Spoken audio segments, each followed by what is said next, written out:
ಇನ್ನು ಸಿದ್ದರಾಮಯ್ಯನವರನ್ನ ಭೇಟಿ ಮಾಡೋದಕ್ಕೆ ಅಂತ ಹೇಳಿ ಒಬ್ಬ ವ್ಯಕ್ತಿ ಸಿಎಂ ನಿವಾಸದ ಮುಂದೆ ಹಾಜರಾಗಿದ್ರು. ಆದರೆ ಆ ವ್ಯಕ್ತಿಯನ್ನ ಪೊಲೀಸರು ತಡೆ ಹಿಡಿದ್ರು, ಬಿಡ್ಲಿಲ್ಲ. ಅದಕ್ಕೆ ಏನ್ ಮಾಡ್ದ ಅಂದ್ರೆ ಸಿಎಂ ನಿವಾಸದ ಮುಂದೆ ಬಾಂಬ್ ಬೆದರಿಕೆಯನ್ನ ಹಾಕಿಬಿಟ್ಟ ಆ ವ್ಯಕ್ತಿ. ಸಿಎಂ ಭೇಟಿಗೆ ಬಿಡದ ಪೊಲೀಸರ ಮೇಲೆ ವ್ಯಕ್ತಿ ಆಕ್ರೋಶವನ್ನ ಹೊರಹಾಕ್ತ. ಸಿಎಂ ಸಿದ್ದರಾಮಯ್ಯನವರಿಗೆ ಮನವಿ ಕೊಡೋದಕ್ಕೆ ಆ ವ್ಯಕ್ತಿ ಬಂದಿದ್ದು.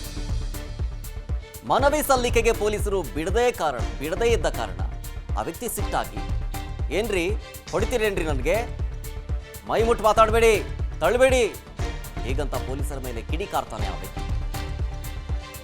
ಆಗ ಪೊಲೀಸರು ಏನೋ ಬ್ಯಾಗ್ ತಂದಿದೀಯಾ, ಏನಿದೆ ಬ್ಯಾಗಲ್ಲಿ ಅಂತ ಆ ವ್ಯಕ್ತಿ ಕೇಳ್ತಾನೆ.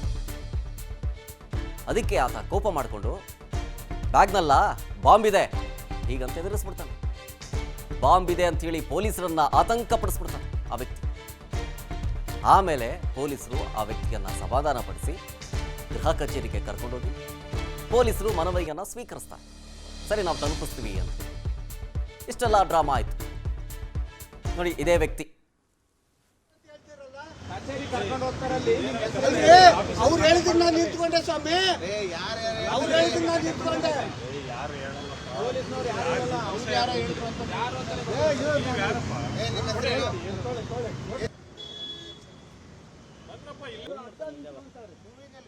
ಅಲ್ರಿ ಅವ್ರು ಹೇಳ್ಬೇಕಿತ್ತು, ನಾವು ಬೇರೆ ಕಡೆ ಹೋಗ್ತಿತ್ತು.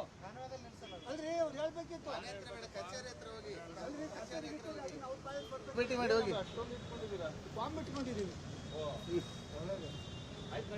ಭೇಟಿ ಮಾಡಿ ಹೋಗಿ ಬಾಂಬ್ ಇಟ್ಕೊಂಡಿದ್ದೀವಿ. ಭೇಟಿ ಮಾಡಿ ಹೋಗಿ ಬಾಂಬ್ ಇಟ್ಕೊಂಡಿದ್ದೀವಿ. ಒಳ್ಳೆದಾಗಲಿ ನೋಡಿ.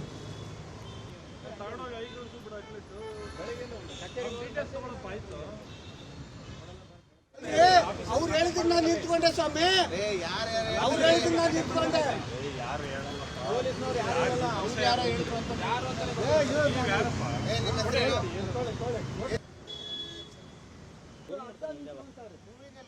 ಅಲ್ರಿ ಅವ್ರು ಹೇಳ್ಬೇಕಿತ್ತು, ನಾವು ಬೇರೆ ಕಡೆ ಹೋಗ್ತಿತ್ತು.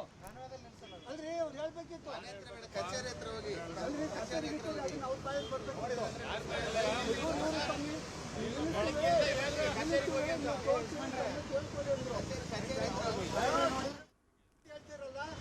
ಕರ್ಕೊಂಡು ಹೋಗ್ತಾರಲ್ಲಿ. ಅವ್ರು ಹೇಳಿದ್ನ ನಿಂತ್ಕೊಂಡೆ ಸ್ವಾಮಿ, ಅವ್ರು ಹೇಳಿದ್ನ ನಿಂತ್ಕೊಂಡೆ. ಯಾರೋ ಹೇಳಿದ್ರು ಅಂತ.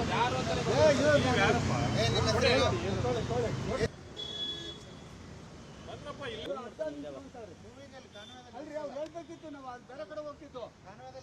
ಅಲ್ರಿ ಅವ್ರು ಹೇಳ್ಬೇಕಿತ್ತು, ಕಚೇರಿ ಹತ್ರ ಹೋಗಿ. ಅಲ್ರಿ ಕಚೇರಿ ಭೇಟಿ ಮಾಡಿ ಹೋಗಿ ಬಾಂಬ್ ಇಟ್ಕೊಂಡಿದ್ದೀವಿ. ಭೇಟಿ ಮಾಡಿ ಹೋಗಿ ಬಾಂಬ್ ಇಟ್ಕೊಂಡಿದ್ದೀವಿ. ಭೇಟಿ ಮಾಡಿ ಹೋಗಿ ಬಾಂಬ್ ಇಟ್ಕೊಂಡಿದ್ದೀವಿ. ಒಳ್ಳೆದಾಗಲಿ ನೋಡಿ.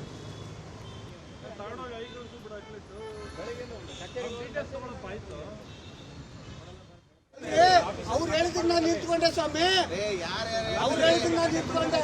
ಯಾರೋ ಹೇಳಿದ್ರು ಅಂತ.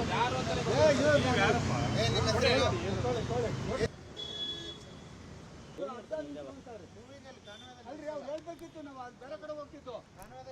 ಅಲ್ರಿ ಅವ್ರು ಹೇಳ್ಬೇಕಿತ್ತು, ಕಚೇರಿ ಹತ್ರ ಹೋಗಿ. ಅಲ್ರಿ ಕಚೇರಿ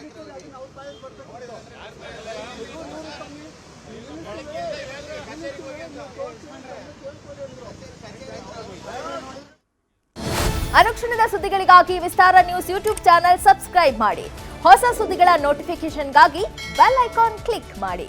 ಲೇಟೆಸ್ಟ್ ಅಪ್ಡೇಟ್ಸ್ಗಾಗಿ www.vistaranews.com ವೆಬ್ಸೈಟ್ಗೆ ವಿಸಿಟ್ ಮಾಡಿ.